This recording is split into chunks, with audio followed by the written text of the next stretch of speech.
দাদা, ও জগন্নাথ দাদা, তাড়াতাড়ি এসো না। কত বেলা হয়ে গেল, আমি কখন তোমাদের রাখি পরাবো? আমি সেই সকাল থেকে উপোস করে তোমাদের জন্য অপেক্ষা করছি। দেবী সুভদ্রা মহলের মধ্যে নানান রকম মিষ্টান্নের থালা সাজিয়ে ও ফুলের রাখি বানিয়ে তার দুই দাদার জন্য অপেক্ষা করছে। ঠিক তখনই জগন্নাথ দেব ও বলরাম সেখানে প্রবেশ করে, সাথে দেবী লক্ষ্মীও আসেন। বোন, তোমার দুই দাদাকে ধরে এনেছি।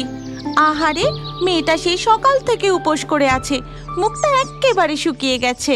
ওরে বাবা, কত মিষ্টি! তার সাথে ক্ষীর, ভাজা পিঠে, পোড়া পিঠে, আরো কত কি! আমার খিদেটা তো আরো দ্বিগুণ বেড়ে গেল। দেখেছেন দেবী লক্ষ্মী, আমি যে সকাল থেকে উপোস করে আছি সেই দিকে যোগু দাদার কোনো হুঁশই নেই।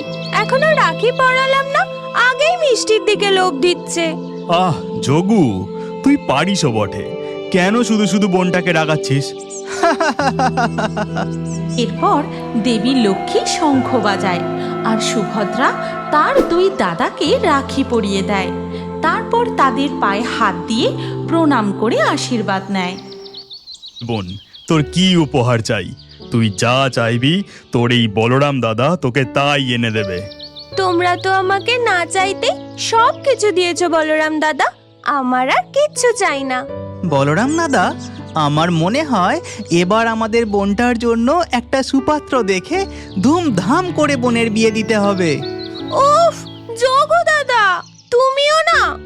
আচ্ছা বাবা, আচ্ছা, তার আগে দেখ তো আমার আনা এই উপহার তোর পছন্দ হয়েছে কিনা। এই কথা বলে জগন্নাথ দেব তার কোঁচর থেকে একটা লাল কাপড়ের মোড়া সুভদ্রার হাতে তুলে দেয়। কাঁচের চুড়ি, খুব সুন্দর হয়েছে যোগু দাদা, আমার খুব পছন্দ হয়েছে। এভাবেই নানান রকম খুনসুটি আর ভালোবাসার মধ্যে দিয়ে তাদের রাখি উৎসব পালিত হয়। আর এদিকে সবুজডাঙ্গা নামক এক গ্রামে এক মাটির কুঁড়ে ঘরে দেখা যায় জগন্নাথ দেবের মূর্তির সামনে বসে রাখি পূর্ণিমা, আজ বোনেরা তাদের ভাই বা দাদাকে কত ভালোবেসে রাখি পরিয়ে দিচ্ছে। আমার তো কোনো ভাই বা দাদা নেই, তাই প্রত্যেক বছর আমি তোমাকেই রাখি পরিয়ে এই রাখি উৎসব পালন করি। সে কোন ছোটবেলা থেকে আমার ইচ্ছে রাখি পূর্ণিমার দিন পুরী ধামে তোমার মন্দিরে গিয়ে তোমায় রাখি দিয়ে পুজো দেব, কিন্তু কোনো দিনও তোমার মন্দিরে যাওয়ার সুযোগই হয় না। এই হচ্ছে খুশি। ছেলেবেলা থেকেই সে প্রভু জগন্নাথ দেবের পরম ভক্ত। সে প্রত্যেক দিন ভক্তি ভরে জগন্নাথ দেবের পুজো করে আর তার যাবতীয় মনের ইচ্ছে জগন্নাথ দেবকে খুলে বলে। প্রত্যেক বছরের মতো এবারেও সেই রাখি পূর্ণিমার দিন সকাল সকাল স্নান সেরে শুদ্ধ বস্ত্রে জগন্নাথ দেবের সামনে রাখি আর মিষ্টির থালা সাজিয়ে বসেছে। এমন সময় তার মা ঘরে ঢোকে। ও খুশি, হলো তোর? নে এবার প্রভু জগন্নাথকে রাখিটা পরিয়ে দে। হ্যাঁ মা, এক্ষুনি দিচ্ছি। এরপর খুশি জগন্নাথ দেবের আরতি শুরু করে। তারপর প্রভুর কাঠের মূর্তির হাতেই রাখি পরিয়ে দেয় আর বলে, আচ্ছা মা, আমরা কি কোনো দিনও পুরী ধামে গিয়ে জগন্নাথ দেবের দর্শন করতে পারবো না? কেন পারবো না? জগন্নাথ দেব যখন নিজে চাইবেন, যখন তিনি আমাদের ডেকে পাঠাবেন, দেখবি ঠিক আমরা পুরীধামে জগন্নাথ দেবের দর্শন করতে পারবো। এমন সময় অমরেশবাবু মানে খুশির বাবা কারখানা থেকে বাড়ি ফিরে আসে আর খুব আনন্দের সাথে খুশি আর তার মাকে বাইরে ডাকে। খুশি, খুশি মা, কোথায় গেলি? তাড়াতাড়ি তুই আর তোর মা বাইরে আয়। অমরেশবাবুর ডাকাডাকিতে খুশি আর তার মা ঘর থেকে বেরিয়ে আসে আর বলে, ও, এমন সময় তুমি কারখানা থেকে ফিরে এলে যে? কারখানায় কিছু হয়নি তো? না গো গিন্নি, না, বরং খুশির খবর রয়েছে। আমাদের মালিকের মেয়ের বিয়ে ঠিক হয়েছে, তাই মালিক খুশি হয়ে সব কর্মচারীকে 2 দিন করে ছুটি দিয়েছে, সাথে বেশ কিছু টাকা বকশিসও দিয়েছে। আর এই নাও, এই মিষ্টির প্যাকেটটাও দিয়েছে। বাহ, এ তো খুব খুশির খবর। বলছি শোনো না, হাতে তো দুদিন ছুটি রয়েছে, আমরা সবাই মিলে পুরীধামে গিয়ে জগন্নাথ দেবের দর্শন করে আসি। সত্যি সত্যি বাবা, আমরা পুরীধামে জগন্নাথ দেবের দর্শন করতে যাব। মা, তুমি বললে না জগন্নাথ দেব ডেকে পাঠালে আমরা ঠিক যেতে পারবো। প্রভু আমার মনের কথা ঠিক শুনেছেন, তাই তো আমাদের তিনি ডেকে পাঠিয়েছেন। খুশির আনন্দের কোনো সীমা থাকে না। সে দৌড়ে যায় রান্নাঘরে আর নিজের হাতে প্রভু জগন্নাথ দেবের প্রিয় ভাজা পিঠে, পোড়া পিঠে সব কিছু বানাতে থাকে। তারপর পরের দিন সকালের ট্রেন ধরে তারা তিনজনে মিলে এসে পৌঁছায় পুরীধামে। আর পুরীর জগন্নাথ দেবের মন্দিরে পৌঁছে আরে বাবা, কত ভিড়, কত ভক্ত এসেছে জগন্নাথ দেবের দর্শন করতে। হ্যাঁ রে মা, তিনি যে এই জগতের পালন কর্তা, তার ইচ্ছেতেই তো এই জগতের সব কিছু ঘটে। তাই তো শয়ে শয়ে ভক্ত তার দর্শন করতে আসে। জগন্নাথ দেবের দর্শন করে পুজো দেবার জন্য খুশি ও তার বাবা মা দীর্ঘক্ষণ লাইনে দাঁড়িয়ে থাকে। এমন সময় এক বৃদ্ধ তাদের কাছে আসে আর বলে, আর খুব খিদে পেয়েছে, দাও না মা, তোমাদের থালা থেকে আমাকে কিছু খেতে দাও না। আমাদের ক্ষমা করবেন, আমরা তো এই সমস্ত মিষ্টান্ন খাবার প্রভু জগন্নাথ দেবের জন্যই এনেছি। আমার মেয়ে নিজের হাতে তার প্রভুর জন্য বানিয়েছে।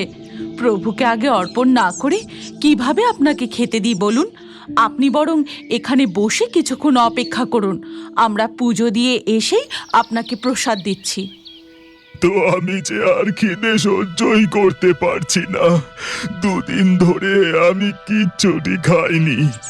আরো কিছুক্ষণ অপেক্ষা করার ক্ষমতা যে আমার নেই। থাক মা, প্রসাদের থালা থেকে এই বৃদ্ধকে অল্প কিছু খাবার দিলে আমার প্রভু রাগ করবেন না। প্রভুই তো আমাদের শিখিয়েছেন জীবের সেবা করা মানেই তো ঈশ্বরের সেবা করা। এই কথা বলে খুশি প্রসাদের থালা থেকে একটা পোড়া পিঠে নিয়ে সেই বৃদ্ধের হাতে দেয়। ঠিক তখনই বৃদ্ধ খুশির থালায় রাখিটা দেখতে পেয়ে বলেন, ওটা কি রাখি নাকি? ও, আজ তো রাখি উৎসব। জানো, আমার কোনো বোন নেই, তাই আজ পর্যন্ত কেউ আমায় রাখি পরায়নি। তা তুমি আমাকে ওই রাখিটা পরিয়ে দেবে? আর এই সব কিছু মহলের ভেতর থেকে দেখছিলেন দেবী সুভদ্রা আর বলরাম। বলরাম দাদা, তুমি দেখেছো ওই বৃদ্ধ মেয়েটিকে কি বলছে? হ্যাঁ, দেখছি তো, ওই বৃদ্ধের সাহস তো কম নয়। আর এদিকে তখন দেখা যায় সেই বৃদ্ধ খুশির হাতে রাখি পরবে বলে তাকে অনুরোধ করেই চলেছে। আর খুব ইচ্ছা আমার হাতেও কেউ রাখি বাঁধুক। তুমি আমায় রাখিটা পরিয়ে দেবে? আমি বুঝতে পারছি তোমার কষ্টটা। আমারও তো কোনো ভাই নেই, তাই আমি প্রভু জগন্নাথ দেবের মূর্তিতেই রাখি পরাতাম। ঠিক আছে, আমি এই রাখিটা তোমাকে পরিয়ে দিচ্ছি। কিন্তু খুশি, এটা তো তুই। ঠিক আছে মা, প্রভু চাইলে আমরা আবার পরের বছর আসতে পারবো। এবারে না হয় এমনিই প্রভুর দর্শন করে যাই। এই কথা বলে খুশি তার আনা রাখিটা সেই বৃদ্ধকে পরিয়ে দেয়। তারপর তার নিজের হাতে বানিয়ে আনা সেই পোড়া পিঠে, ভাজা পিঠে বৃদ্ধকে খেতে দেয়। বৃদ্ধ দু হাত ভরে তাকে আশীর্বাদ করে, তারপর সেখান থেকে চলে যায়। চল খুশি মা, এবার আমরা জগন্নাথ দেবের দর্শন করি। এরপর তারা আস্তে আস্তে গিয়ে পৌঁছায় জগন্নাথ দেবের গর্ভগৃহের মধ্যে। আর জগন্নাথ দেবের দর্শন করতেই খুশির চোখে পড়ে, বাবা দেখো, জগন্নাথ দেবের মূর্তিতে আমার রাখিটা পরানো, যেটা আমি ওই বৃদ্ধকে পরিয়েছিলাম। আর প্রভুর মূর্তির মুখে পোড়া পিঠে খাওয়ার দাগ লেগে রয়েছে। হ্যাঁ, তাই তো, তাই তো। তবে কি ওই বৃদ্ধই প্রভু জগন্নাথ দেব ছিলেন? জয় জয় জগন্নাথ দেবের জয়, জয় জগন্নাথ দেবের জয়। তুমি এভাবে আমার মনের ইচ্ছে পূরণ করলে প্রভু। আমি তোমাকে সামনে থেকে দেখেও চিনতে পারলাম না। তোমার লীলা যে বোঝা দেয়। আর এদিকে তখন মহলের ভিতরের আবহাওয়া বেশ গরম। দেবী সুভদ্রা অভিমান করে বসে আছে, আর জগন্নাথ দেব মহলে ফিরতেই এই যে ফিরেছে, নাও এবার তোমার বোনের অভিমান ভাঙাও। কি দরকার ছিল ওই ভক্তকে বলার যে তোমার কোনো বোন নেই, কেউ কোনোদিনও তোমাকে রাখি পরায়নি? বেশ হয়েছে, নিন স্বামী, এবার আপনার বোনকে আপনিই সামলান। আহারে মিষ্টি বোন আমার, আমার ভক্তকে আমার বোন নেই, কেউ আমায় রাখি পরায়নি বলেছি বলে রাগ হয়েছে নাকি? রাগ করতে নেই, আমার কথাটা শোন। এরপর দুই ভাই আর দেবী লক্ষ্মী মিলে সুভদ্রার অভিমান ভাঙাতে থাকে। আর এইভাবেই জগন্নাথ দেব দিনের পর দিন তার ভক্তদের সাথে নানান রকম লীলা চালিয়ে যান। এই গল্পের পরবর্তী পর্ব যদি তোমরা দেখতে চাও তাহলে কমেন্টে নেক্সট পার্ট লিখে দাও। আর ভগবানের এমনই অলৌকিক মহিমার গল্প যদি তোমরা দেখতে ভালোবাসো তাহলে এখনই আমাদের শ্রী জগন্নাথ বাংলা চ্যানেল সাবস্ক্রাইব করে নাও। আর আগের ভিডিও থেকে লাকি ড্রয়ে নির্বাচিত নামগুলি হলো মিতালি, পিঙ্কি, জয়শ্রী, শিপ্রা, প্রসেনজিৎ, প্রশান্ত, কৃতিকা, রতন, বিক্রম, মেঘনাথ, প্রিয়াঙ্কা, রূপকথা, বৃষ্টি, বাবুলাল, পিয়ালি। আমাদের কার্টুন ভিডিওতে তোমাদের নাম দেখতে চাইলে এই ভিডিওর ওপরে আসা পরবর্তী ভিডিওতে ক্লিক করে সেই ভিডিওতেও কমেন্টে তোমাদের নাম লিখে দিতে পারো।